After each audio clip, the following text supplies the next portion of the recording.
کوئی محفل میں ہم بیٹھے تھے, کوئی صاحب کہتے مجھے تو آج تک زندگی کا نہیں سمجھ لگا کہ یہ زندگی ہے کیا. میں نے کہا کاش آپ قرآن پڑھتے, آپ نے مختلف فلسفی پڑھے ہیں, اب قرآن پڑھتے, قرآن کی آیتیں کھول کھول کر بیان کرتی ہیں زندگی ہے کیا. قرآن نے چند لفظوں کے اندر کہانی کو بیان کیا, ذرا لفظوں کا جمال اور فصاحت و بلاغت کے انبار اور مختصر کلام کا جمال دیکھیے. قرآن مجید نے اتنی بڑی حقیقت کہ یہ دنیا کی زندگی ہے کیا. پہلے وہ سارے کھلونے جن سے انسان اپنا دل بہلائے ہوئے ہیں کہ اس طرح جس طرح بچوں نے کھلونے ترتیب میں رکھے ہوتے ہیں, تمہاری ساری زندگی ان 5-6 باتوں کے علاوہ ہے کیا.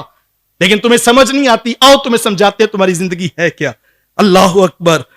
کمثل غیث اعجب الکفار نباتہ, کہا اس کی مثال ایسے ہے کہ جیسے بادل ہے اور وہ آسمان سے برستا ہے. اعجب الکفار نباتہ, اور اس کی کھیتی کسان کو نہال کر دیتی.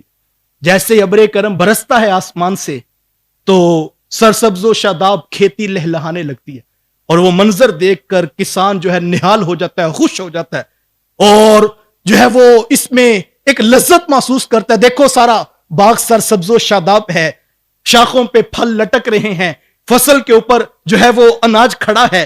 تو جب اس منظر کو دیکھتا ہے وہ نہال ہو جاتا ہے. ثم یہیج, پھر دھیرے دھیرے وہ سوکھنا شروع ہو جاتا ہے. فتراہ مصفرا, پھر اے مخاطب تو اس کو کچھ دن بعد دیکھتا ہے کہ وہ زرد ہو چکا ہے. ثم یکون حطاما, پھر اس کے بعد اس کے ریزے نیچے زمین پہ گرنا شروع ہو جاتے. یہ ہے تمہاری زندگی.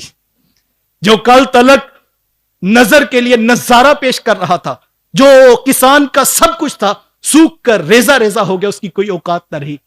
کہا اے انسان تیری زندگی بھی تو ایسے ہی ہے.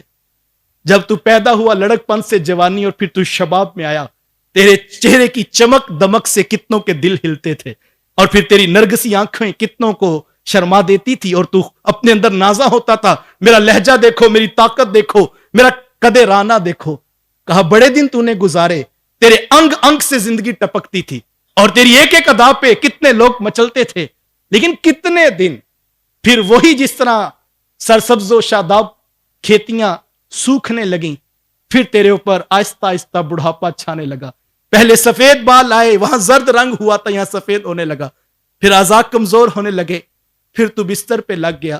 وَمِنْكُمْ مَنْ يُرَدُّ إِلَىٰ أَرْذَلِ الْعُمُرِ, قرآن مطلب پھر ہم اس میں سے کسی کو ارذل عمر تک پہنچا دیتے. پھر تو ساری قوت لگا کے صرف اپنی کروٹ بدلتا ہے. اللہ اکبر. اور تو کہتا اللہ کا شکر ہے سانس تو چل رہی ہے. تو کل تلک نازا تھا اس زندگی کے اوپر, آج کروٹ بدلنے پہ ساری طاقت صرف ہوتی ہے, اور ڈاکٹر ڈرپ لگا کے کہتا ہے کہ 2 گھنٹے اور نکل جائیں گے. اللہ اکبر. کہا کہ یہ تیری زندگی ہے, تو پھر آخر کتنے دن. پھر اس کے بعد ہم نے تیری زندگی پر ایک ہوا کا جھونکا آیا جو پیغام موت لے آیا. اللہ اکبر. کہانی ختم ہو گئی. یہی تو زندگی ہے. کہا جس طرح وہ فصل ختم ہوگی, تیری کہانی بھی قصہ پاری نہ ہوگی. میں اکثر یہ کہتا ہوں یہ زندگی فانی ہے. اس کی ایک سادہ سی مثال لے لیجئے. یہ شیشے کا گلاس آپ کے پاس پڑا ہے, آپ گھر میں لے کر آئے, آپ نے بچوں کو بھی سمجھایا یہ شیشے کا گلاس ہے بیٹا, یہ ٹوٹنا نہیں چاہیے. سارے اہل خانہ بڑی احتیاط سے سرو کرتے ہیں, رکھتے ہیں, مہمانوں کو دیا, بعد میں دوبارہ جو ہے وہ شوکیس میں رکھ دیا. بڑی احتیاط آپ کر لیں, 1 سال 2 سال 10 سال 20 سال. صاحب بالآخر اس شیشے کے گلاس کا کیا بنے گا؟ وہ ٹوٹ کے بکھر ہی جانا ہے, اس نے تو کرچی کرچی ہونا ہی ہے. تو کتنا نادان ہوگا اپنی ساری زندگی اسی شیشے کے گلاس کے سنبھالنے پہ لگا دی جس کا مقدر ہی ٹوٹ جانا ہے. کمال یہ تھا اس فانی چیز سے آپ کوئی بقا والی چیز خرید لیتے, تو وہ بقا کیا ہے؟ والباقیات الصالحات, وہ نیکیاں ہیں, وہ امور خیر ہیں جو ہم نے اس زندگی میں حاصل کرنے ہیں. اور اگر آپ کام کر رہے ہیں, کاروبار کر رہے ہیں, نوکری کر رہے ہیں, رزق حلال کما رہے ہیں, اور اس کو شریعت کے دیے ہوئے ضابطوں کے مطابق اپنا رہے ہیں, تو پھر جو جو خیر اور بلائی کے کام آ رہے ہیں, آپ کی زندگی کی سانسیں کم ہو رہی ہیں, یہ فانی زندگی ہاتھوں سے نکلتی جا رہی ہے, لیکن شام کو سوتے ہوئے سکون ہے, اطمینان ہے. چلو یار کوئی بات نہیں, بہت زیادہ پروفٹ نہیں ہوا, لیکن میں نے شریعت رسول کے مطابق زبان کا سچ تو بچایا ہے. میں نے دھوکہ نہیں دیا, میں نے فراڈ نہیں کیا, میں نے خیانت نہیں کی, میں نے جھوٹ نہیں بولا, میری آنکھیں پاکیزہ رہیں. تو یہ بنیادی فلسفہ ہے جوانوں قرآن مجید کا زندگی کے بارے.